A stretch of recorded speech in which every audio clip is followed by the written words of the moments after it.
Aqui, professor Frank, fiz um videozinho aí para vocês, uma revisãozinha para a nossa prova de geografia. Vamos lá. Bom, então o tema da nossa prova é hidrografia, é água, né? Então a primeira coisa que vocês devem observar é que 70% da superfície terrestre é constituída por água, ou seja, a quantidade de água ela é suficiente. A questão é, essa água ela pode ser consumida? A resposta é não, porque de toda a água existente no mundo, né, nós temos apenas 2%, 2,5% que é doce. O restante, 97% dessa água é salgada, ou seja, está presente nos oceanos. Os 97% estão presentes nos oceanos, não dá para ser consumida. Da água doce existente na Terra, ou seja, os 2,5%, nós temos um outro percentual a ser analisado, ou seja, quase 70% da água doce está nas geleiras, ou seja, não dá para ser consumida. Os outros quase 30%, 29%, está debaixo do chão, ou seja, são as águas subterrâneas. Também tem uma dificuldade para ser consumida, ou seja, apenas 0,3%, ou seja, menos de 1%, é a água que está acessível para nós nos rios. Ou seja, então você vai lembrar na sua prova que a disponibilidade de água doce no mundo é de menos de 1% se comparado ao total de água existente no mundo. Bom, aqui no próximo slide nós temos uma fotografia que mostra para nós qual que é a importância da vegetação no ciclo da água.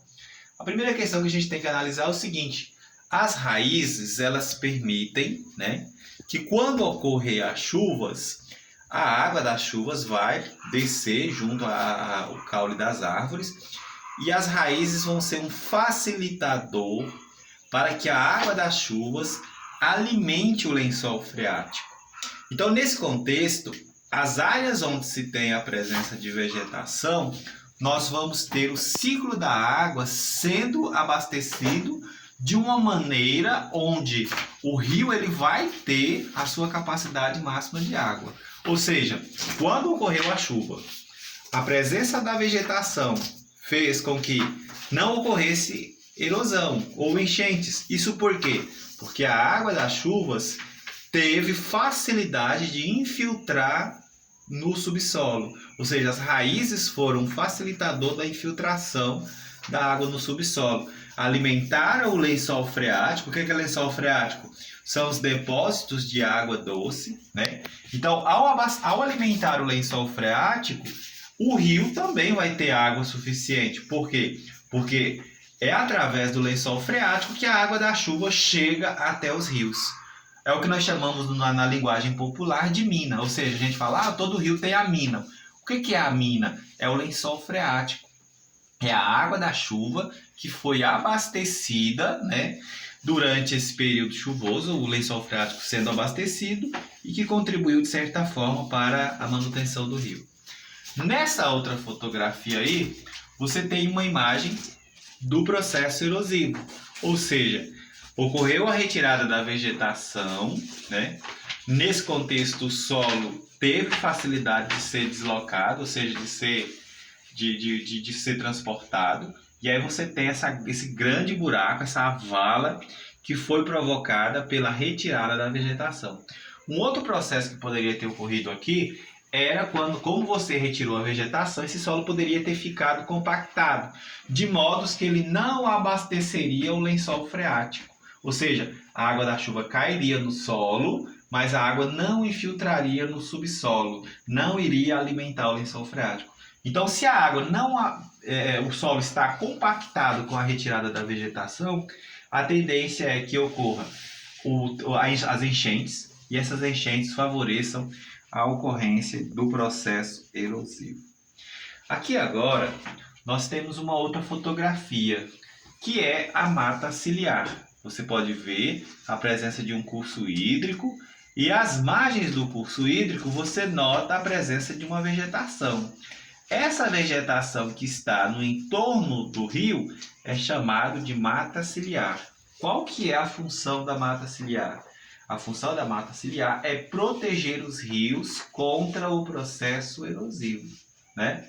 Ou seja, se você desmatar a área, as margens do rio, qual que é a consequência desse processo? Quando ocorrerem as enchentes, todo o material erodido vai para o leito dos rios, fazendo com que ocorra um processo chamado de assoreamento. Então, o assoreamento é os bancos de areias que vão se formar em consequência da retirada da mata ciliar dos rios, né? Bom, nessa outra imagem, você tem o quê? Uma bacia hidrográfica. Então, a prova vai te questionar o que é uma bacia hidrográfica. Então, você vai observar essa imagem, que toda esta área teve a água da chuva sendo drenada para este rio maior, que é qual? O rio principal. Então, essa é a resposta que você vai responder, a caneta, né? Você lembre-se, você vai colocar, olha, é toda uma área que é drenada, a água da chuva é drenada através dos afluentes, dos subafluentes. Toda essa água é drenada para um rio principal. É o caso, por exemplo, nós estamos aqui em Niquelândia, né? Então, toda a água das chuvas que ocorrer dos rios menores, como é o caso do Traíras e por aí vai, todos esses rios vão desaguar no rio principal, que é o rio Tocantins, né? Então, essa é uma bacia hidrográfica. A bacia hidrográfica, ela é composta pelas seguintes partes, né? O lugar onde o maior rio dele nasce é chamado de nascente, né? E aí o maior rio vai dar o nome à bacia hidrográfica, né? Então, o nome do lugar onde nasce o rio é chamado de nascente, né? Nós temos os rios menores, que são chamados de afluentes, e o rio maior é chamado de rio principal. O lugar onde o rio termina é chamado de foz, então não se esqueça. E uma área de serra, onde vai ser uma divisa entre uma bacia e outra, vai ser chamada de divisor de bacias. Bom, aqui agora nós temos uma questão sobre o aquífero Guarani. Então, o aquífero Guarani, até 2011, era o maior aquífero do mundo. Ele foi superado pelo Saga da Amazônia, o Sistema Grande Amazônia. É um grande aquífero que tem debaixo do rio Amazonas. Mas o aquífero Guarani, ele é o segundo maior do mundo. Então, é um grande depósito de água doce que fica embaixo do chão. Ele compreende os estados de Mato Grosso do Sul, São Paulo, Paraná, Santa Catarina, Rio Grande do Sul, além de estar presente em outros países, como é o caso do Paraguai, da Argentina e do Uruguai. Ou seja, é um grande depósito de água doce que está no subsolo e que é uma reserva futura de água doce. Você vai se lembrar quais que são os agentes que podem contribuir com a destruição do aquífero Guarani. Ou seja, o uso de agrotóxicos pela agricultura é um dos agentes que pode contaminar o lençol freático, ou o aquífero, perdão. Aqui nós temos dois rios, né? Então, ao lado nós temos um rio perene. O que é perene? Um rio que nunca seca, né? Ele é permanente a sua água. Aqui nós temos um rio temporário ou intermitente. É típico da região Nordeste, esse tipo de rio aqui é típico do Nordeste. Então é comum esse tipo de rio ele secar. O Brasil ele é composto por 11 grandes bacias hidrográficas. As mais importantes são elas: a Amazônica, que é a maior do mundo. A bacia do São Francisco ela é muito importante para o Brasil, porque ela corta toda a região Nordeste do Brasil. A bacia do Paraná tem uma grande importância para o Brasil, pois está localizada na região mais populosa do Brasil. E tem a maior hidrelétrica, a segunda maior hidrelétrica do mundo, que é Itaipu. Em vermelho aqui, você tem a bacia hidrográfica da nossa região, que é a bacia Tocantins-Araguaia. Então, o rio Tocantins, o rio que banha, né, os afluentes aqui de Niquelândia, e temos o Araguaia. Então, nós estamos dentro da bacia do rio Tocantins-Araguaia.